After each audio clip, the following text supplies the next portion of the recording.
Hi everyone, welcome back to the channel. Today I'll be going over the second part of quadratic and we'll be solving various types of questions. This is from A-level Mathematics, Pure Maths 1.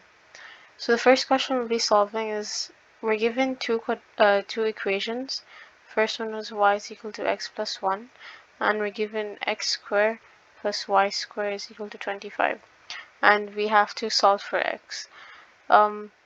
So this is a pretty simple question. You can substitute the first equation into the second one to solve for x, and you'd end up with a quadratic equation, and then you can use the formula to find what x is. So basically that would be x squared plus x plus 1 whole square is equal to 25. So x squared plus x plus 1 whole square will have to be expanded using the a plus b whole square rule.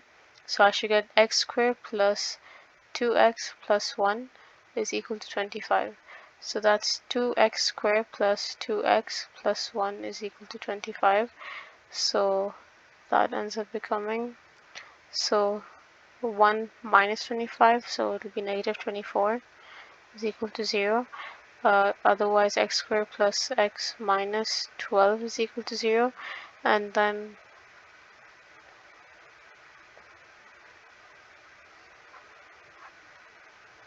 over here a would be 1, b would also be 1, and c would be minus 12. You can substitute that into the quadratic formula and you should get minus 4 and 3. Now the next question will be solving.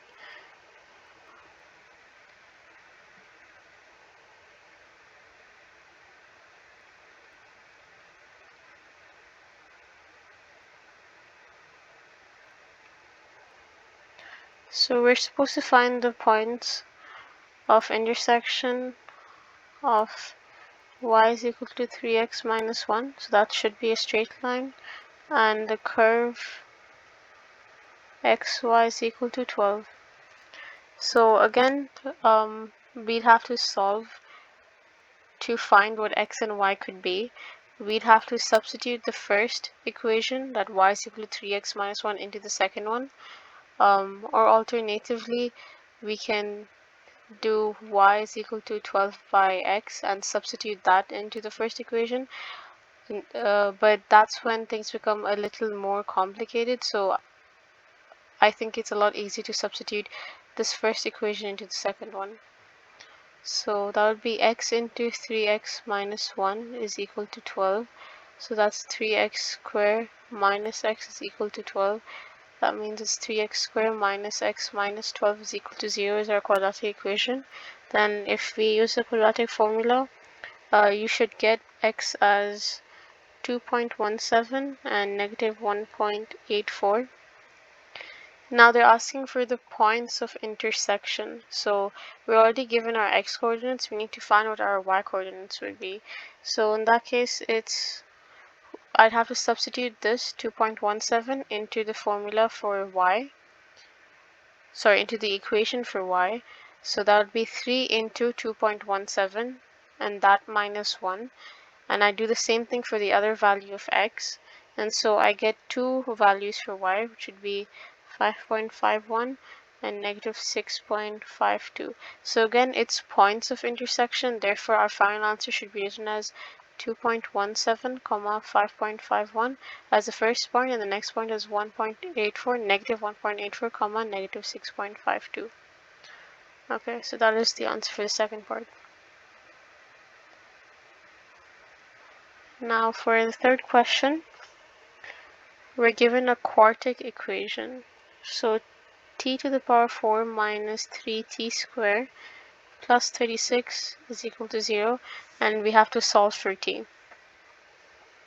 So whenever we have a quartic equation, you should do the following steps, or you should take the following approach. So if I took x as t squared, if I did x squared, that would basically be t squared whole square, and that is t to the power 4.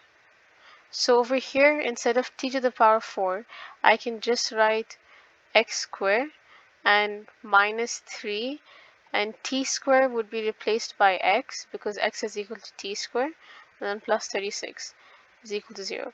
Now I have a quadratic equation. Essentially, I change my quartic equation into a quadratic using x is equal to t squared as a substitution. Also, because it's a quartic equation, you should know that you should have 4 solutions in total. Now, if I substitute a is equal to 1 and b is equal to minus 3 and c is equal to 36 into the quadratic formula, I should get the following values for x, 4 and 9. So x over here is t squared. That means t squared is equal to 4 and 9.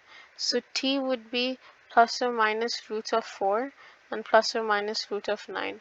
So that's plus or minus 3 and plus or minus 9. Sorry, that's plus or minus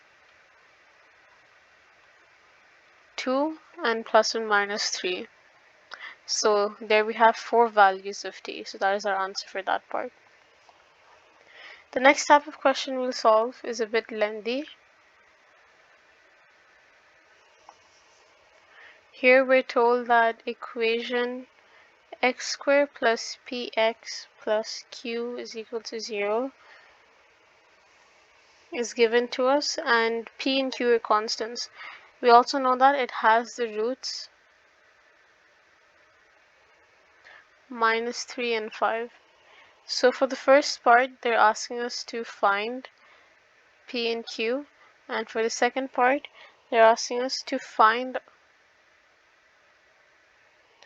r in the equation x squared plus px plus q plus r is equal to 0 when it has equal roots. Okay, so we'll do the first part. So for the first part, we know the roots of the equation already, and they're asking us to find what p and q is. So when they tell us what the roots are, that means if I substituted those values of x into our quadratic equation, I would get 0 as my final answer. So essentially that would be minus 3 squared plus p into minus 3 plus q will be 0. That's one equation.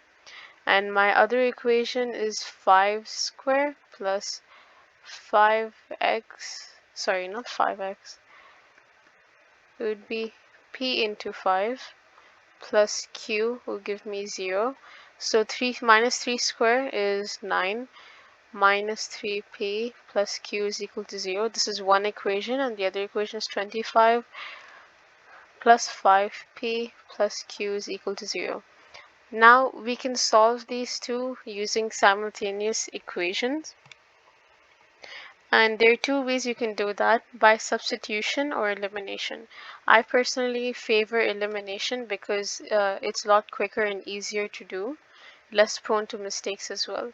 So I can easily eliminate q because there's one of each. So if I subtract the two equations, I have 9 minus 3p plus q is equal to 0.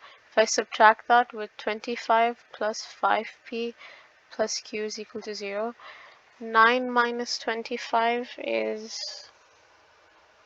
minus 16. Minus 3 minus 5 is minus 8p, and q will cancel because it's q minus q is equal to 0. That means negative 8p is equal to positive 16. So p is equal to 16 by negative 8, and that is negative 2. Now that I know what p is, I can substitute in either one of these equations to find out what q is. So I'll substitute in the left side. So 9 minus 3 into, what do we get? Minus 2 plus q is equal to 0.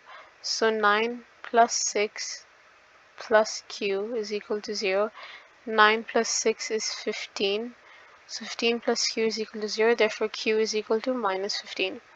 So there we've solved for p and we've solved for q. Now for the second part, We're given the equation and we have to find r, and we're told that the equation has equal roots. So essentially, this second equation we're given is actually a combination of two different equations. One of them is the first one, which you're already familiar with, and the other one is probably a straight line. So they've combined or probably equated the equations to each other and then brought them all to the same side to give us what is given in the second part of the question. Because it tells us that it has equal roots, that means the line acts as a tangent to the curve. This is in reference to one of the discriminant rules we discussed in the previous video, the first part of the quadratic video series. So because it has equal roots, that means if we use a discriminant to solve this, we'd have to use b squared minus 4ac is equal to 0. If I substitute the values I've already found for p and q into the second equation, I'd have x squared minus 2x minus 15 plus r is equal to 0. So my a over here would be 1, my b would be minus 2, and my c would be negative 15 plus r. So if I substitute all of this into the b squared minus 4ac is equal to 0, I can find out what r is. So minus 2 whole square minus 4 into a into negative 15 plus r, so is equal to 0.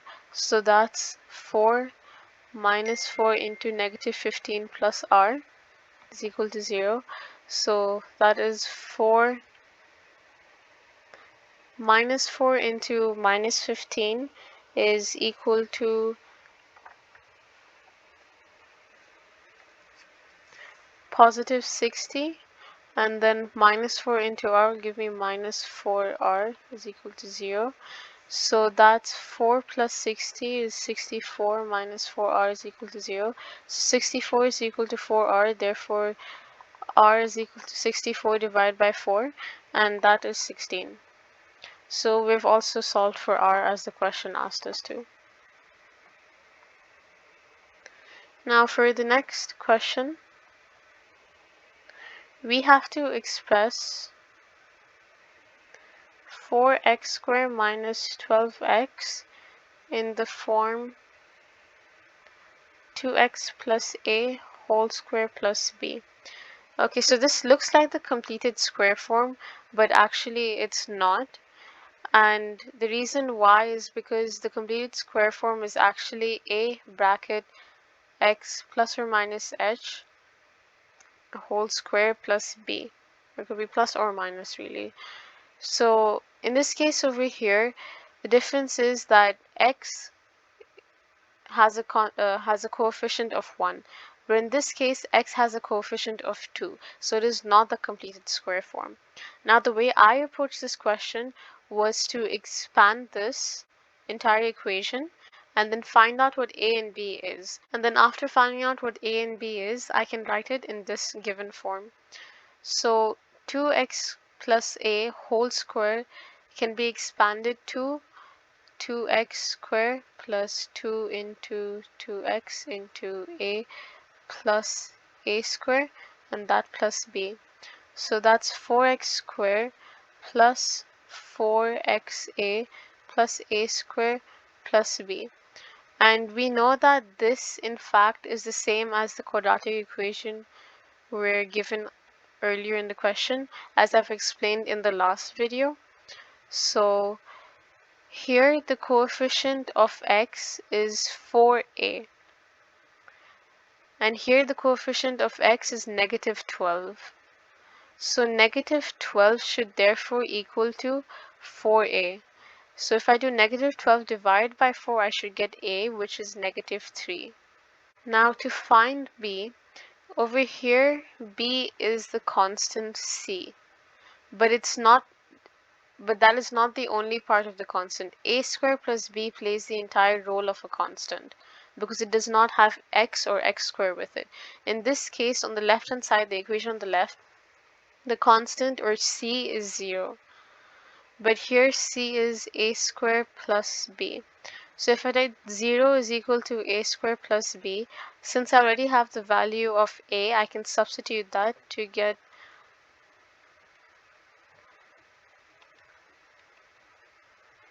So that's 9 plus b. B should therefore equal to minus 9.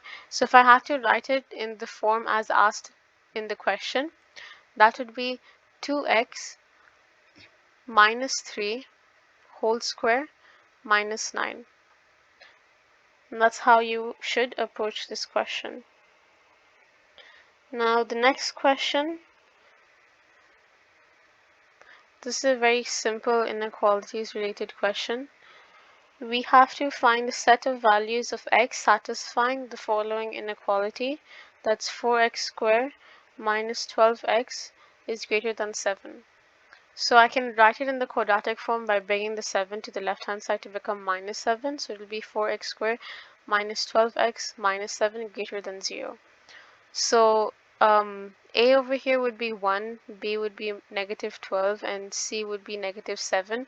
And I'd have to substitute this into the quadratic formula. When you do, you get two values of x, that's 7 by 2 and negative half. Now, because this is an inequality, we cannot leave the answer as this.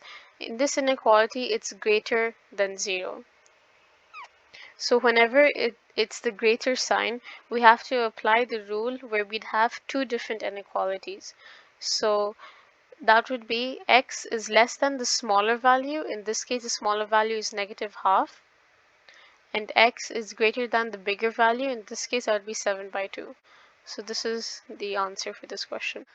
So that's it for this video or this lesson. If you have any questions related to this topic, feel free to leave them in the comment section below. If this video helped, consider liking and subscribing, and I'll see you in the next video. Thank you.